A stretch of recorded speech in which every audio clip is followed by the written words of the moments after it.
કહેવાય છે ને કે જો તમે સપનું જુઓ તેના માટે મહેનત કરો તે પૂરું થાય જ છે, પણ મહેનત કરવી જરૂરી છે. અને આવું ઉત્તમ ઉદાહરણ ગુજરાતના ડોક્ટર ગણેશ બારૈયાનું છે.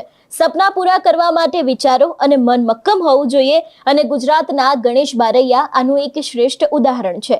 ફક્ત 3 ફૂટ ઊંચા હોવા છતાં, સમાજ તરફથી અસંખ્ય આશંકાઓ હોવા છતાં તેમણે ડોક્ટર બનવા પોતાના સ્વપ્નને જીવંત રાખ્યું. એટલું જ નહીં, પરંતુ આ સપનાને સાકાર પણ કર્યું. તો તે ડોક્ટર કેવી રીતે બન્યા, શું છે તેમની જીવનની સફર, આજના વિડીયોમાં તેના વિશે વાત કરીએ. નમસ્કાર, હું હંસિની અને તમે જોઈ રહ્યા છો નિર્ભય ન્યૂઝ. આ સપનાને પૂર્ણ કરવા માટે ગણેશ બારૈયાને કાયદા, નિયમો અને લોકો અવરોધ બન્યા હતા, પરંતુ ગણેશ બારૈયાએ હાર નહોતી માની. અત્યારે તેમનું એ સપનું સાકાર થયું છે અને આખી દુનિયા તેમને સલામ કરે છે. ગણેશ બારૈયાનો જન્મ તળાજા તાલુકાના ગોરખી ગામે થયો હતો. આ ગણેશ બારૈયા લાખો લોકો માટે પ્રેરણારૂપ બન્યા છે કે સપનાની ઊંચાઈ વ્યક્તિની ઊંચાઈ કરતાં પણ ઘણી ઊંચી હોય છે. ગણેશ બારૈયા એવા બધા લોકો માટે પ્રેરણા બની ગયા છે કે જેઓ સંજોગોનો સામનો કરીને હાર માનતા નથી. સપના ચોક્કસથી જોવા જઈએ, પરંતુ તેને સાકાર કરવા માટે તેની પાછળ અથાગ મહેનત પણ કરવી પડતી હોય છે, જે મહેનત ગણેશ બારૈયાએ કરી બતાવી.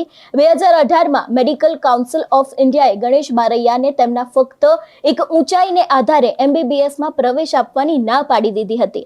મેડિકલ કાઉન્સિલે કહ્યું, ઓછી ઊંચાઈ અને વજનના કારણે તેમના એડમિશન નહીં આપી શકે. ગણેશે આ નિર્ણયને પડકારવાનો નિર્ણય કર્યો હતો, કેસ કરવાનો નિર્ણય કર્યો, પરંતુ ગણેશનો પરિવાર ખેતી પર નિર્ભર હતો, એટલે તેની પાસે એટલા રૂપિયા નહોતા કે તે કેસ લડી શકે. એટલે તળાજાના નીલકંઠ વિદ્યાપીઠના આચાર્ય ડોક્ટર દલપતભાઈ કટારિયાએ કાનૂની ખર્ચમાં મદદ કરી હતી. ગણેશે ગુજરાત હાઈકોર્ટમાં કેસ કરીને ત્યારે હાઈકોર્ટે પણ મેડિકલ કાઉન્સિલ ઓફ ઇન્ડિયાના નિર્ણયને જ માન્ય રાખ્યો હતો. આમ છતાં ગણેશે હાર નહોતી માની અને સુપ્રીમ કોર્ટ જવાનો નિર્ણય કર્યો હતો. કોર્ટમાં લાંબા સમયથી આ કેસ ચાલતો હતો. 4 મહિનાની કાનૂની લડાઈ બાદ સુપ્રીમ કોર્ટે ચુકાદો આપ્યો કે ગણેશ તેની ઊંચાઈને આધારે મેડિકલ પ્રવેશ છે તે નકારી શકાય નહીં. સુપ્રીમ કોર્ટના આદેશ બાદ 2019માં ગણેશને ભાવનગર મેડિકલ કોલેજમાં પ્રવેશ મળ્યો હતો. અહીં પોતાની અથાગ મહેનત થકી તેણે અભ્યાસ કર્યો અને સ્ટેટ ઇન્ટર્નશીપ પૂર્ણ કરીને અત્યારે તેઓ ડોક્ટર તરીકેની સેવા આપી રહ્યા છે. ગણેશ બારૈયાનું કહેવું છે કે તે ગ્રામ્ય વિસ્તારમાં જઈને ગરીબ લોકોની સારવાર કરવા માંગે છે. તેમનું સ્વપ્ન છે કે લોકો તેમને તેમના કામથી ઓળખે, તેમની ઊંચાઈથી નહીં. ગણેશ બારૈયાનું કહેવું છે કે ઘણીવાર તો લોકો તેમને પહેલી વખત જોવે ત્યારે હેરાન થઈ જતા હોય છે, પરંતુ બાદમાં તેઓ સ્વીકાર પણ કરી લેતા હોય છે.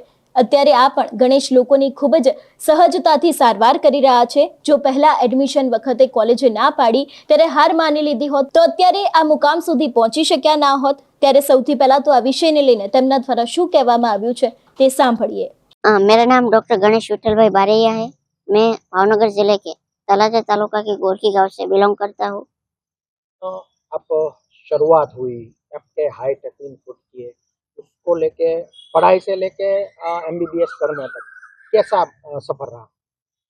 जी, ये सफ़र की बात करूँ और सबसे पहले मेरे स्टडी की बात करूँ तो मैंने प्राइमरी का एजुकेशन मेरे गांव से लिया है और माध्यमिक का एजुकेशन मेरे बगल के गांव से लिया है और साइंस का एजुकेशन नीलकंठ विद्यापीठ तलाजा में से लिया है।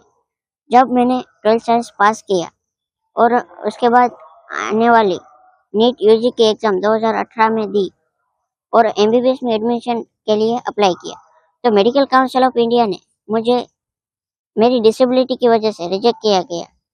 उस टाइम में बहुत ही डिसअपॉइंटमेंट हुआ और मैंने ये रिजेक्शन की बात मेरे प्रिंसिपल नीलकंठ विद्यापीठ तलाजा के प्रिंसिपल डॉक्टर दलपतभाई कातरिया और रेवती सरवैया से की।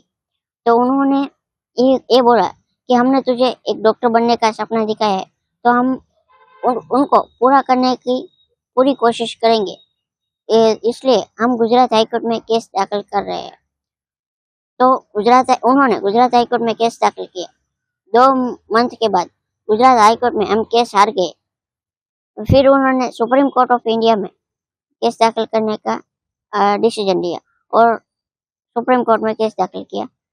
4 महीने के टाइम में सुप्रीम कोर्ट का जजमेंट आया 22 अक्टूबर 2018 को कि आपको MBBS में एडमिशन मिल सकता है और उसकी आपकी डिसेबिलिटी की वजह से आपको कोई रोक नहीं सकता।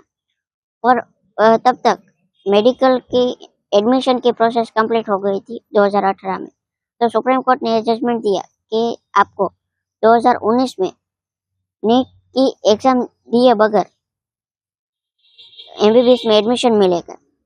इसलिए आपके लिए 2019 में एक सीट रिजर्व रहेगी। तो मैंने 1 अगस्त 2019 को गवर्नमेंट मेडिकल कॉलेज भावनगर में एमबीबीएस में एडमिशन लिया और ऐसे मेरी एमबीबीएस की जर्नी स्टार्ट हुई और फरवरी 2018 में मेरा एमबीबीएस कंप्लीट हुआ। 1 अगस्त 2019 को मेरा एमबीबीएस का एडमिशन हुआ और ऐसे मेरी एमबीबीएस की जर्नी स्टार्ट हुई। फरवरी 2024 में मैंने एमबीबीएस कंप्लीट किया और मार्च 2025 में मैंने इंटर्नशिप के साथ एमबीबीएस कंप्लीट किया और अभी मुझे मेडिकल गुजरात सरकार के नियम अनुसार 1 साल के लिए बॉन्डेड मेडिकल ऑफिसर की ड्यूटी आती है। तो इसकी पोस्ट पे मुझे सर्टी जनरल हॉस्पिटल में मेडिकल ऑफिसर की पोस्ट पे नियुक्त किया गया है। बात कीजिए तो ये सब कठिनाई हुई है, पर अभी सबसे बड़ी बात ये है, आप पेशेंट को मतलब आप कैसे ट्रीट करते हैं, क्योंकि आपकी हाइट और पेशेंट की हाइट को देखने में ये सब कठिनाइयाँ कैसे सब मैनेज करते हैं? जी, पेशेंट को चेक करने में थोड़ी बहुत दिक्कत रहती है कि अगर कोई पेशेंट अनकॉन्शियस हो या यानी कि बेहोश हो तो उनको ट्रीट करने में थोड़ी बहुत प्रॉब्लम रहती है। पर जो पेशेंट कॉन्शियस है तो उनको वो भी कोऑपरेट करते हैं और ऐसे उनको आसानी से ट्रीट कर सकता हूँ। कभी ऐसा हुआ किसी पेशेंट ने आपकी हाइट देखी फिर सोचा ये डॉक्टर, किसी ने कुछ बोला, कुछ ऐसा हुआ कोई बात? जी, कई तरह के फीडबैक मिलते हैं। कभी कभी पॉजिटिव फीडबैक मिलते हैं, कभी नेगेटिव भी मिलते हैं। और कभी कभार ऐसा होता है कि पेशेंट बोलते हैं कि मैं इनके पास ट्रीट नहीं कराऊंगा, तो कोई दूसरा डॉक्टर आके उनको ट्रीट करता है। पर मैंने कभी उन पे कोई गुस्सा या क्या डिसअपॉइंट नहीं हुआ। और शायद उनके भी अलग ही थॉट होंगे और जो नेगेटिव लोग होते हैं उनको कभी पॉजिटिव वो कभी पॉजिटिव हो ही नहीं सकते। तो ऐसे रेयर ही केस होते हैं जो नेगेटिव फीडबैक देते हैं, but mostly patient positively behaviour करते हैं और पॉजिटिवली फीडबैक देते हैं और अच्छे से कोऑपरेट करते हैं। परिवार को लेके, परिवार में अभी मैंने सोचा था गांव से परिवार, आप गांव के परिवार से आ रहे हैं, तो उसको लेके आप अपने गांव में ऐसे पहले डॉक्टर हो गए शायद, तो वहाँ पे माहौल कैसा है लोगों में? जी, मेरे परिवार की बात करूँ तो अभी सब बहुत ही खुश है। और आपको बता दूं कि मैं मेरे परिवार में पहला डॉक्टर बनने वाला नहीं हूँ। हमारे फैमिली में अभी 6 डॉक्टर और 4 फॉरेस्ट क्लास 2 ऑफिसर है। मेरे बड़े भाई डॉक्टर नरेश भाई बारिया जो अभी एमएस गायनेक कंप्लीट करके प्रैक्टिस कर रहे हैं। मेरे यंग ब्रदर सुरेश भाई बारिया जो अभी भावनगर के भावनगर में रेंज फॉरेस्ट ऑफिसर में पालिताना में पोस्टेड है। तो ऐसे हमारा फैमिली में हमारी फैमिली एजुकेटेड फैमिली है। और ऐसे एक और मैं भी उनके साथ डॉक्टर बना हूँ तो एक खुशी की बात है। और मेरे फैमिली में बात करूँ तो मेरे मम्मी पापा, मेरी 7 बहन है और छोटा भाई। जब मैं एमबीबीएस पास हुआ और डॉक्टर बना तो बहुत ही खुश थे, क्योंकि हमारे फैमिली में बात करूँ तो मैं डॉक्टर बनने वाला पहला इंसान हूँ। पर मेरे फादर की फैमिली में बात करूँ तो हम 6 डॉक्टर हैं। તમારું શું માનવું છે આ વિષયને લઈને અમને કમેન્ટ કરીને ચોક્કસથી જણાવજો. તેની સાથે અમારી ચેનલ નિર્ભય ન્યૂઝને લાઇક, શેર અને સબસ્ક્રાઇબ કરવાનું ભૂલશો નહીં. નમસ્કાર.